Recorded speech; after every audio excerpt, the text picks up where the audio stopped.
فرزند زہرا یہ حالات برے ہیں۔ کاشانۂ بصیرت ایک ایسا مکمل یوٹیوب چینل جس پر محروم بصارت کے لیے بالخصوص اور تمام افراد کے لیے بالعموم سینکڑوں کی تعداد میں اسلامی کتب دستیاب ہیں۔ لہذا گزارش ہے کہ آپ اپنی ذمہ داری نبھاتے ہوئے کاشانۂ بصیرت کو سبسکرائب کرنے کے ساتھ ساتھ بیل آئیکن کو پریس کیجیے تاکہ آپ علم کے حصول کے ساتھ ساتھ مذہب اہل بیت کی اشاعت میں بھی اہم کردار ادا کرتے رہیں۔ کاشانۂ بصیرت، کاشانۂ بصیرت، کاشانۂ بصیرت۔ فرزند زہرا یہ حالات برے ہیں۔ السلام علیکم۔ کاشانۂ بصیرت کے یوٹیوب چینل سے نورین عباس حاضر خدمت ہے۔ آج ہم سپر برین آف اسلام کے 10ویں حصے سے مطالعے کا آغاز کر رہے ہیں جو شروع ہو رہا ہے صفحہ نمبر 65 سے۔ بسم اللہ الرحمن الرحیم۔ شیخ ابوالحسن خرقانی بھی زمخشری اور عطار نیشاپوری کی مانند امام جعفر صادق کا بہت احترام کرتے ہیں اور انہیں اسلامی دنیا میں عرفا کا پیشوا سمجھتے ہیں۔ شیخ ابوالحسن خرقانی کو ایک تاریخی محقق بھی تسلیم کر سکتے ہیں کیونکہ انہوں نے عرفان کی بنیاد کے بارے میں تحقیق کی اور اس بات کا کھوج لگایا کہ عرفان اسلام سے قبل بھی مشرق میں موجود تھا، لیکن وہ اسلام سے قبل ایران میں عرفان کی جڑوں کو نہیں ڈھونڈ سکے کیونکہ شیخ ابوالحسن خرقانی نے زرتشت مذہب کے بارے میں زیادہ تحقیق نہیں کی۔ انہیں ایران میں عرفان کی بنیادیں تلاش کرنے کے لیے زرتشتی مذہب کو مد نظر رکھنا چاہیے تھا۔ آج ہمیں معلوم ہے کہ عرفان اسلام سے پہلے ایران میں چند بنیادوں پر استوار تھا اور ان میں سے دو بنیادیں دوسروں سے زیادہ اہمیت کی حامل تھیں، ایک وہ جو زرتشتی مذہب سے وجود میں آیا اور دوسرا وہ عرفان جو مکتبہ اسکندریہ سے ایران میں پہنچا۔ شیخ ابوالحسن خرقانی زرتشتی مذہب کی بنیاد کے بارے میں زیادہ تحقیق نہیں کر سکے کیونکہ انہوں نے اس مذہب درخور اعتنا نہیں سمجھا، جبکہ چوتھی صدی کے دوسرے نصف حصے اور 5ویں صدی ہجری کے پہلے نصف حصے کے دوران جو شیخ خرقانی کی زندگی کا حصہ ہے، اگرچہ ایران کے بعض خطوں کے لوگ پہلوی ساسانی زبانوں میں گفتگو کرتے تھے لیکن وہ مسلمان تھے، اور کچھ لوگ جو پہلوی زبان میں گفتگو کرتے تھے اور شیخ کی پیدائش کی جگہ کے نزدیک رہتے تھے، ان کے بارے میں یہ کہنا محال ہے کہ شیخ نے انہیں نہ دیکھا ہو اور ان کی زبان نہ سنی ہو۔ اسی طرح وہ یہودیوں اور عیسائیوں کے مذہب کو اچھی طرح جانتے تھے لیکن زرتشتی مذہب کے ماہیت سے مطلع نہیں تھے۔ بہرحال اسلام سے قبل عرفان کے بارے میں ان کی تحقیق قابل توجہ ہے۔ فرانسیسی مستشرقین کی وسیع تحقیقات جو 17ویں صدی عیسوی سے لے کر موجودہ دور تک پھیلی ہوئی ہیں، ہندوستان کی قدیم کتابوں کا ترجمہ اور خاص طور پر ادویہ کی کتابیں ثابت کرتے ہیں کہ قدیم ادوار میں ہندوستان اور ایران کے درمیان گہرے فکری اور ثقافتی روابط تھے اور ہر دو ممالک کی ثقافت پر ان روابط کا گہرا اثر تھا۔ 17ویں صدی عیسوی کے بعد یورپی مستشرقین نے معلوم کیا کہ زرتشتی مذہب میں ہندی افکار بھی پائے جاتے ہیں۔ اس میں شک و شبہ کی گنجائش نہیں کہ زرتشتی عرفان سستا کچھ زیادہ ہی ہندی افکار سے ملتا جلتا ہے۔ البتہ زرتشتی مذہب اور ہندوؤں کا مذہب دو مختلف چیزیں ہیں۔ زرتشتی مذہب میں 2 خداؤں اور ہندوؤں میں 3 دیوتاؤں کا وجود ان دونوں میں فرق ڈالتا ہے۔ زرتشت مذہب والوں نے جب ہندوؤں کے افکار کو جان لیا تو وہ جہاں بھی ہوتے ہندوؤں کے 3 کے تصور سے پرہیز کرتے۔ انہوں نے اپنے مذہب کی بنیاد 2 کے تصور پر رکھی، کیونکہ ان کا عقیدہ تھا کہ دنیا کی بنیاد اضداد پر رکھی گئی ہے اور ہر چیز کے 2 قطب یعنی مثبت اور منفی ہیں۔ اگر شیخ ابوالحسن خرقانی اسلام سے قبل کے ادوار کے زرتشتی اور مکتبہ اسکندریہ کے عرفان میں فرق کر سکتے تو وہ آسانی سے سمجھ سکتے تھے کہ زرتشتی عرفان 3 کے تصور سے وجود میں آیا ہے، لیکن وہ عرفان جس کی بنیاد امام جعفر صادق نے رکھی وہ توحیدی عرفان ہے، اور اس میں 2 یا 3 کا ذرا بھی تصور نہیں پایا جاتا، اور گہرائی میں گئے بغیر ہی یہ عرفان انسان کو تزکیہ نفس اور روح کی بالیدگی کی جانب لے جاتا ہے۔ یہ اس قدر بلند ہے کہ نہ تو امام جعفر صادق کے زمانے میں اور نہ ان کے بعد عام لوگوں کی اس تک رسائی ہو سکی ہے۔ اگرچہ بعد کے ادوار میں عرفان چند مکاتب کا حامل بن گیا، لیکن اس کے باوجود بھی جس عرفان کی امام جعفر صادق نے بنیاد ڈالی تھی وہ عام لوگوں کی دسترس سے باہر ہے۔ امام جعفر صادق کا عرفان نہ تو ہندوؤں اور عیسائیوں جیسا 3 خداؤں کا تصور رکھتا ہے، نہ ہی زرتشتیوں کی مانند 2 خداؤں کے تصور پر مبنی ہے، اور نہ بعد کے ادوار میں وجود میں آنے والے عرفان میں جو مبالغہ آرائی کی کیفیت رونما ہوئی اس سے دوچار ہے۔ بعد میں جب عرفانی مکاتب وجود میں آئے تو ان مکاتب کے بعض بانیوں نے عرفانی فکر میں اس قدر مبالغے سے کام لیا کہ ان پر کفر کے فتوے لگائے گئے، اور یہ بھی دیکھا گیا کہ ان کی مبالغہ آرائی کے نتیجے میں ان کے پیروکار تک بھی ان سے منحرف ہو گئے۔ بعض عرفا تو اپنے آپ کو خدا کے برابر سمجھنے لگے۔ زمخشری کی ان سے نفرت بیجا نہیں تھی، البتہ زمخشری امام جعفر صادق اور ان کے پیروکاروں کے دوسرے عرفا سے بھی نفرت کرتا تھا۔ مرتضیٰ فرہنگ جو ایران کے دانشوروں میں سے ایک ہے، کا کہنا ہے کہ بعض کا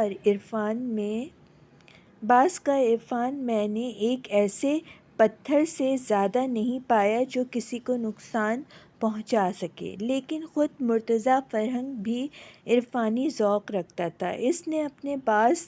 تصانیف میں عرفان کا دفاع بھی کیا ہے، لیکن امام جعفر صادق کا عرفان مبالغے سے مبرا ہے، اور نہ صرف یہ کہ شیعہ مذہب کے عرفا نے اس کی پیروی کی بلکہ اہل سنت والجماعت کے عرفا کے ایک گروہ نے بھی امام جعفر صادق سے عرفان کا درس حاصل کیا، حتیٰ کہ امام جعفر صادق کے زمانے کے 200 سال گزر جانے کے بعد بھی عباسی خلفاء کے مرکز بغداد میں سنی المذہب امام جعفر صادق کی پیروی کرتے تھے۔ اسلام میں عرفان کا یہ بانی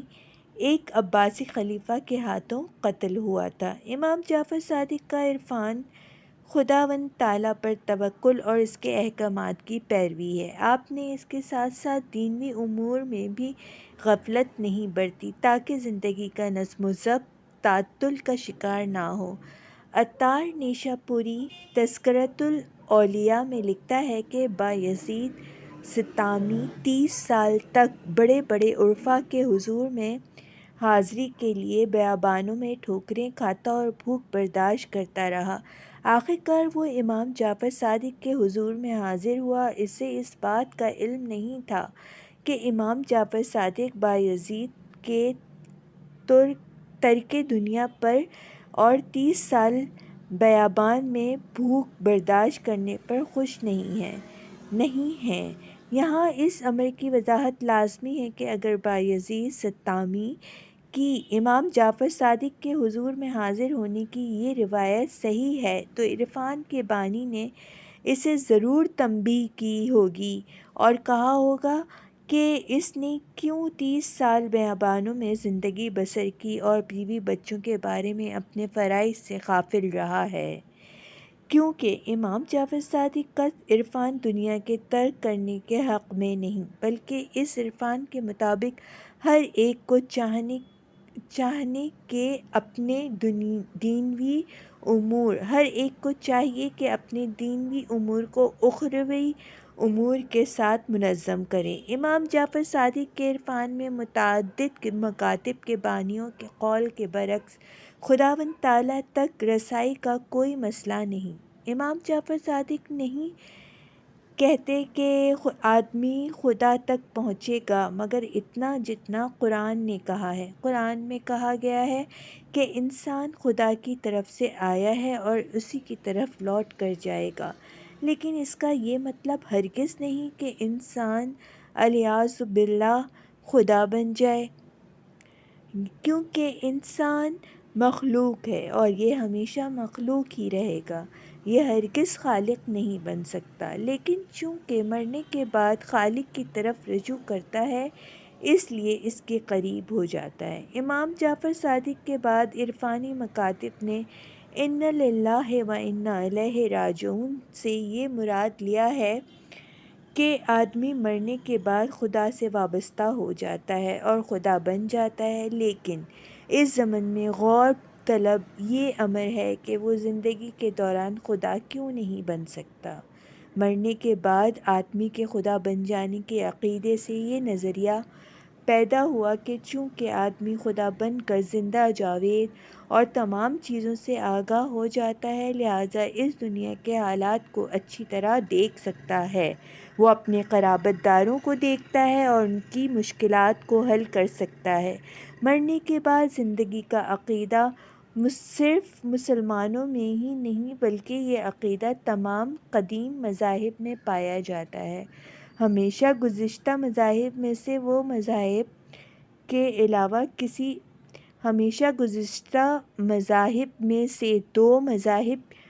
کے علاوہ کسی تیسرے مذہب کو نہیں پاتے جس میں مرنے کے بعد زندگی کا تصور نہ ہو، حتیٰ کہ وہ مذاہب جن میں مردے کو جلایا جاتا ہے اور پھر اس کے باقیات کو دریا میں بہا دیتے ہیں، ان کا بھی عقیدہ ہے کہ وہ مردہ دوسری دنیا میں زندہ ہے۔ صرف مانوی مذہب اور باطنی فرقہ جو اسماعیلی فرقے کی ایک شاخ ہے، ان کا عقیدہ یہی ہے کہ مرنے کے بعد آدمی ہمیشہ کے لیے ختم ہو جاتا ہے، اسی لیے ان دونوں فرقوں کے پیروکار آخرت پر ایمان نہیں رکھتے تھے۔ لیکن حسن بن صباح کے بعد باطنی فرقے کے پیشوا متوجہ ہوئے کہ ان کے پیروکاروں کو مرنے کے بعد معاد کی زندگی کے علاوہ جزا اور سزا کا بھی معتقد ہونا چاہیے۔ ان دونوں فرقوں کے علاوہ تمام ادیان میں وحدانی یا باطنی پولیس کا وجود موجود ہے اور وہ معاد کے قائل ہیں۔ ان میں سے بعض میں مثلاً قدیم مصر میں یہ عقیدہ ہے کہ مرنے کے بعد انسان کے اعمال کی جزا و سزا ملنا شروع ہو جاتی ہے، اور بعض میں ان کی زندگی کی موت اور اس دوسری دنیا میں اعمال کی جزا و سزا کا فاصلہ پایا جاتا ہے۔ یہاں تک کہ وحشی قبائل میں بھی مرنے کے بعد کی زندگی کا عقیدہ موجود ہے، اور وہ بھی اس بات کو ماننے کو تیار نہیں ہیں کہ انسان مرنے کے بعد دوبارہ زندہ ہوتا ہے۔ ڈاکٹر لائیونگ اسٹون، جو دریائے نیل کے منابع کا دریافت کرنے والا ہے اور جس نے 19ویں صدی عیسوی میں اپنے سیاحت نامے اور انکشافات کے مجموعے کو انگلستان کی شاہی حکومت کے جغرافیہ کی تنظیم کو تحفتاً پیش کیا، اس کے بارے میں کہا جاتا ہے کہ وہ جتنا عرصہ مرکزی افریقہ میں رہا، اس دوران وہ ہر قبیلے میں گیا اور اس نے مشاہدہ کیا کہ قبائل کے لوگ اپنے مردہ اجداد کی زندگی کے معتقد ہیں، اور ان میں بعض قبیلے امور زندگی میں اپنے مردہ اجداد کے ارادے کو مؤثر سمجھتے ہیں۔ افریقہ کے قبائل میں سے کچھ ایسے ہیں جن کے لیے وہاں کے جادوگر ان کے آباء و اجداد کے نظریے اور ارادے کو متعین کرتے ہیں، اور جو کچھ لامی ونگ اسٹون نے مرکزی افریقہ میں دیکھا اور سنا، اور اسی طرح دوسرے لوگوں نے دوسرے علاقوں میں مشاہدہ کیا، جس سے انہوں نے نتیجہ اخذ کیا کہ کوئی قبیلہ جتنا پسماندہ ہوگا، اس کا عقیدہ مرنے کے بعد کی زندگی کے بارے میں اتنا ہی پختہ ہوگا۔ تاہم اس کا یہ مطلب ہرگز نہیں کہ جو قومیں ترقی یافتہ اور متمدن ہیں ان میں موت کے بعد کی زندگی کا نظریہ نہیں پایا جاتا، بلکہ آج ایک امریکی اور فرانسیسی بھی موت کے بعد کی زندگی کا قائل ہے، لیکن اس کا عقیدہ سیاہ فام سے مختلف ہے۔ سیاہ فام اس بات کا قائل ہے کہ موت کے بعد کی زندگی اور اس دنیا کی زندگی میں ذرا بھی فرق نہیں ہوگا، جبکہ ایک امریکی اور فرانسیسی یہ گمان رکھتا ہے کہ موت کے بعد کی زندگی میں بھی وہ اسی طرح غذا کھائے گا، لباس پہنے گا اور پکچر دیکھنے کے لیے سینما جائے گا۔ اس لیے بعض مفکرین کہتے ہیں کہ موت کے بعد زندگی کا عقیدہ انسان کے فطری عقائد میں سے ایک ہے، اگرچہ بائیولوجی کے مظاہر اور اعضائے انسانی کے ٹائم ٹیبل کے نظام سے اس کا کوئی تعلق نہیں۔ مثلاً جیسا کہ بھوک اور پیاس جانداروں کی زندگی کا خاصہ ہے۔ بہرکیف، چونکہ موت کے بعد زندگی کا عقیدہ قدیم ترین ادوار میں بھی موجود تھا، اور شاید یہ عقیدہ اسلام سے نسل در نسل انسانوں تک پہنچتا رہا اور آخر کار اتنا پختہ ہو گیا کہ انسانی فطرت کا حصہ بن گیا، اور صرف وہ آدمی جو معاشرے میں نہ رہا ہو اور متمدن یا وحشی تہذیب کے عقائد اس تک نہ پہنچے ہوں، اس عقیدے سے مبرا ہو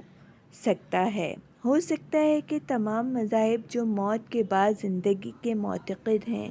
ان میں موت کی بنیاد اسی فطری عقیدے پر رکھی گئی ہے۔ ہر وہ مذہب جس میں موت پر اعتقاد پایا جاتا ہے، اس نے اس فطری عقیدے سے فائدہ اٹھا کر انسانوں میں وجدانی یا باطنی پالیسی پیدا کی ہے۔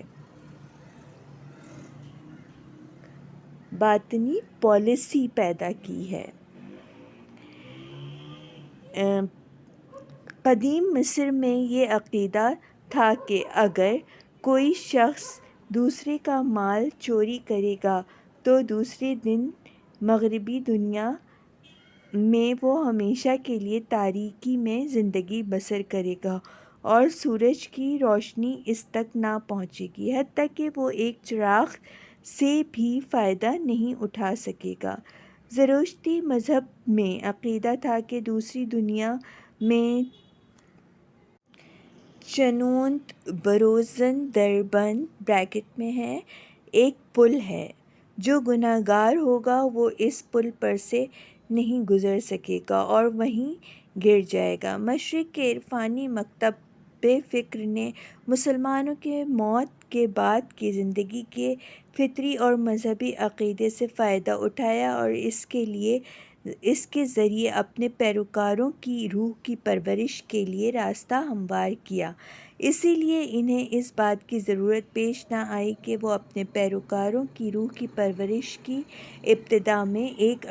عرصہ صرف کریں، پھر کہیں جا کر ان کے پیروکار اس بات کو سمجھیں کہ آدمی موت کے بعد زندہ رہتا ہے، اور انہیں ایسے کاموں کی طرف شوق دلائیں جن کی وجہ سے وہ مرنے کے بعد اعلیٰ مقام پر فائز ہو سکیں۔ یہ کام عرفان کی پہلی سیڑھی تھی، لیکن عرفا دوسری صدی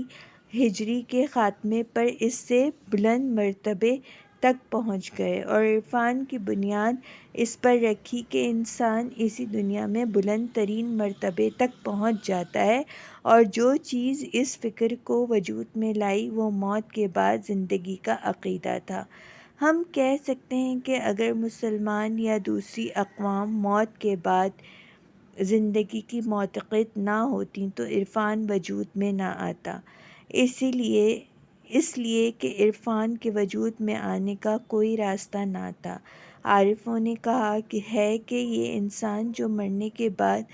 شک و تردد کے بغیر زندہ رہتا ہے، اس کی موت لباس کی تبدیلی کے علاوہ کچھ بھی نہیں۔ پھر کیوں نہ انسان اسی دنیا میں روح کی تکمیل کے اعلیٰ ترین مرتبے تک نہ پہنچے اور اپنے آپ کو ملکوت تک نہ پہنچائے،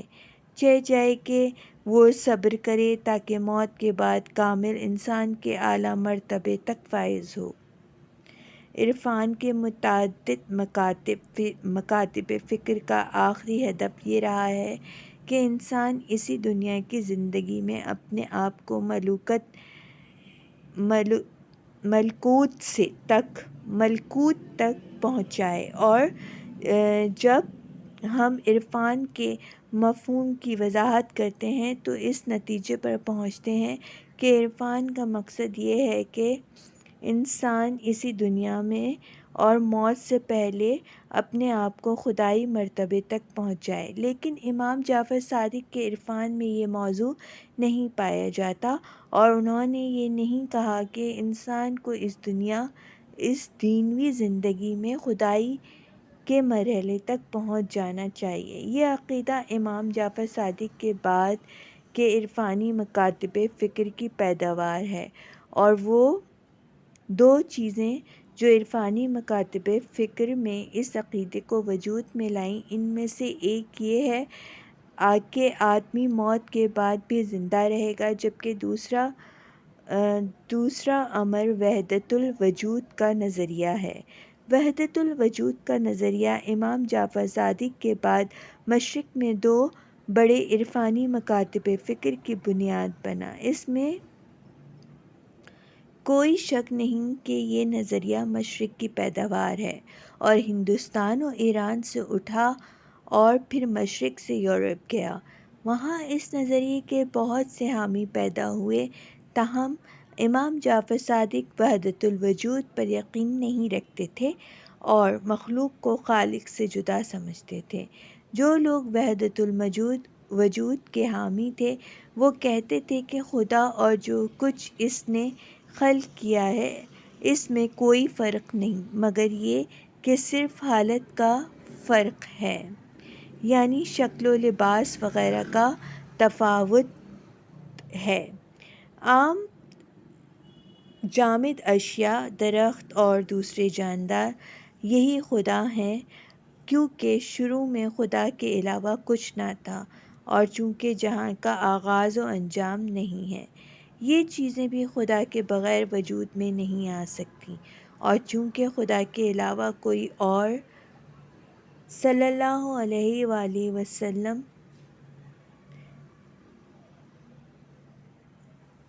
چیز نہیں تھی اور نہ ہے، لہٰذا جمادات، درختوں اور جانوروں کا خمیر خدا نے اپنی ذات سے اٹھایا ہے، پس اسی لیے خداوند عالم اور جو کچھ اس نے پیدا کیا ہے، ماہیت کے لحاظ سے ان دونوں میں کوئی فرق نہیں۔ سامعین، میں یہاں پہ اپنا مطالعہ یہ ختم کرتی ہوں، اختتام پہنچاتی ہوں اس کا۔ پھر نیکسٹ حصے میں ملتے ہیں انشاءاللہ، اور نئے ٹاپک کے ساتھ، جس کا نام ہوگا شیعت کو نابودی سے بچانے کے لیے امام جعفر صادق کا اقدام۔ تو جب تک کے لیے خدا حافظ۔